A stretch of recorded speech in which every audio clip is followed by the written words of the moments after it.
Let's dive into this topic as it relates to anxiety and depression.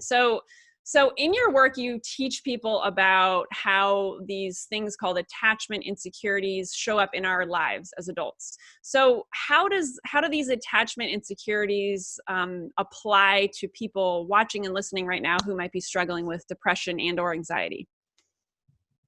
Well, attachment insecurities come from a baseline throughout our lives about our perspective of ourselves. And it influences how we see ourselves and how we value ourselves, how we see the world, and whether we see the world as reliable. And it also deeply impacts how we're able to control and regulate our emotions.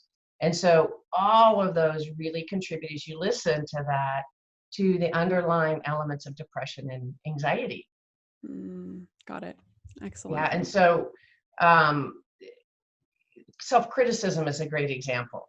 Attachment insecurity impacts whether we see ourselves in the world as capable, confident, we have self-efficacy, and whether we believe in ourselves. And especially insecure attachment related to anxious attachment, we tend to not see ourselves as capable and having efficacy in the world, and we really need to rely on other people. So with that, our body neurologically tends to stay in a very hyper state and an anxious state neurologically in order to base our security in ourselves on the world. So you can see that even in our body, we remain quite anxious and relying on other people, which leads to an underlying sense of anxiety often.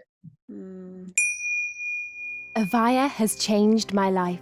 Avaya has made me the woman I am today. Avaya is my home. Avaya is personal freedom. Avaya is the reason my life continuously improves. Let everyone in your life know about Avaya. Everyone needs to know about this amazing company. Thank you, Avaya, for appearing in my inbox. What Ike Allen and Andy Anderson have created at Avaya is what the world needs.